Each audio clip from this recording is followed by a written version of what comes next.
السلام علیکم ورحمۃ اللہ وبرکاتہ.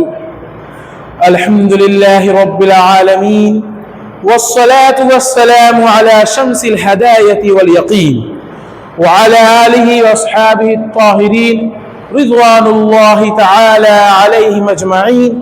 اما بعد، میرے عزیز ساتھیوں اور دوستوں، آج ہم صرف دو موضوع پر بات اپنی چھیڑیں گے. پہلا ہے قرآن، اور دوسرا سب سے اہم جو فریضہ ہے جس کو ہم کبھی پکڑنا ہی نہیں چاہتے، ہم نے اسے کبھی پکڑا ہی نہیں. دوسرا ہے نماز، جو کہ ہمارے یہاں سب سے کم پڑھی جاتی ہے. قرآن ہمارے یہاں کوئی چھونے والا نہیں ہوتا ہے، صرف مدرسے والے ہیں جو پڑھ لیتے ہیں، اس کے علاوہ کوئی ہے ہی نہیں جو قرآن چھو سکے. آج ہم نے قرآن کی تعلیمات پر عمل کرنا چھوڑ دیا. اسی لیے آج آپ مسلمانوں کا حال دیکھ لیجئے کیا ہو رہا ہے. آج مسلمانوں کو کیسی کیسی ذلتیں اور رسوائیاں دیکھنی پڑ رہی ہے، اور آج ہم نے اپنی مسجدوں کا بات کرنا چھوڑ دیا. ہمارے یہاں ایک مسجد ہے، اس میں تو نمازی کیا کبھی کبھی وہی کام کرنا پڑتا ہے کہ امام رہے کہ اس کے بغل میں ایک مقتدی ہو جائے، ویسی جماعت ہوتی ہے. حالانکہ مسجد میں ساری سہولیات ہیں، اس میں نماز پڑھنے کی ساری سہولیات موجود. یہاں تک کہ اس مسجد میں اے سی بھی لگی ہوئی ہے. کچھ لوگ ہوتے جو اے سی کی لالچ میں چلے آتے، چلا مسجدیہ میں تو اے سی لگی کام آ جائے تو تھوڑا ہوا مل جائے نا.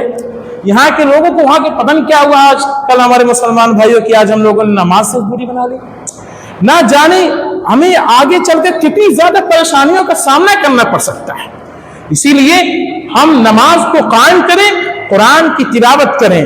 آج ہم سے اگر کوئی کہہ دے کہ ارے ایک پارا پڑھ لا، ایک پارا مجھے لگا کہ ماؤنٹ ایوریسٹ دنیا کی سب سے اونچی چوٹی پر چڑھنے کو کوئی کہہ رہا ہے، ہمالیہ پہ کوئی چلنے کو کہہ رہا ہے. اگر آپ ایک پارا نہ پڑھ سکے تو 5 وقت کی نمازیں ہوتی ہیں، 2 صفحہ پڑھ لیں، ایک نماز میں 1 ورق 2 صفحہ پڑھ لیں، ایسے 5 نماز میں ایک پارا آپ کا آرام سے ہو جائے گا.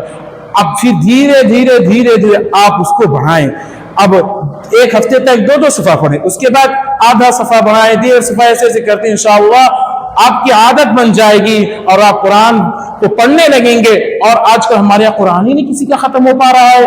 پتہ چلا کہ اس کی عمر 40 سال 50 سال ہو گئی، قرآن ان کا مکمل ہی نہیں، درست ہی نہیں، قرآن پڑھنا ہی نہیں جانتے. نہ مجہول کا پتہ، نہ معروف کا پتہ، کچھ پتہ ہی نہیں چلتا کہ قرآن صرف بس قرآن ہے، قرآن. اب کچھ نہیں جانتے پڑھنے کے بارے میں. صرف بچہ بڑا ہوا اس کا نام یہاں لکھوا دو وہاں لکھوا دو، قرآن کے بارے میں پتہ ہی. بڑا ہوتے ہی اس کے ٹیبلٹ تھما دیا جاتا ہے، جو اتنا بڑا ہوتا ہے وہی پوری زندگی کو برباد کر دیتا ہے. اس کا نام ہوتا ہے موبائل.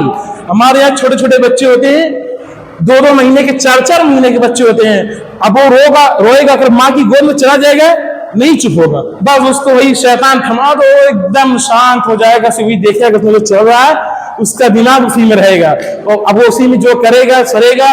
اب وہ موبائل دیکھے گا، اگر وہی رو رہا ہے سامنے آپ سورہ فاتحہ پڑھتے ہیں، آیت الکرسی پڑھتے ہیں، درود شریف پڑھتے ہیں، تو آگے چل کر وہ انہی سب پر عمل کرتا، وہ اپنی آخرت کو بھی بناتا اور اپنے بچوں کو بھی یہی سکھاتا، اپنے پوتے پوتیوں کو بھی یہی سکھاتا، نواسیوں کو بھی یہی سکھاتا. وہ اگر آج کل مائیں اپنے بچوں کے سامنے موبائل نہیں دیکھتی، ارے نماز نہیں پڑھتی، صرف موبائل دیکھتی ہے، تو بچہ جانتا ہے یہ موبائل دکھاتی تو وہی موبائل دیکھتا ہے. یعنی کہ یہ ہے جو نہیں، موبائل ہے، کھا پیا عیش کرو اسی میں رہو، موبائل دیکھو، بس وہی سب کرو. آج اگر مائیں، گھر والے، اس کے بھائی بہن، والد والدہ موبائل کی جگہ اس کے سامنے، بچے کے سامنے نماز پڑھیں گی تو وہ بچہ بھی آگے چل کر نماز پڑھے گا اور دین کا داعی بن سکتے. نہیں صرف موبائل دیجیے. جب بچہ چھوٹا ہو تو کچھ نہیں جانتا، اس کی میموری ایک دم صاف اور ایک دم کلین ہوتی ہے. وہ جو دیکھتا ہے ویسے ہی کرتا ہے، وہ جو سنے گا وہی کرے گا. اب آپ کو لگتا ہے بول نہیں پاتا، جو بڑا ہوتا ہے وہ ہر چیز جانتا ہے. وہی بچے کا جو ذہن ہوتا ہے وہ اپنے ماں باپ کی چیزوں کو ایکسپٹ کر لیتا ہے، اپنے اندر کھینچ لیتا ہے. اسی لیے ہمیں ان تمام چیزوں سے پرہیز کرنا چاہیے. آج ہمیں قرآن شریف پڑھنا چاہیے اور نماز کی عبادت کرنی چاہیے. اصل میں وقت کم ہے، اسی لیے میں آپ لوگوں سے اجازت چاہتا ہوں. وآخر دعوانا الحمد للہ رب العالمین.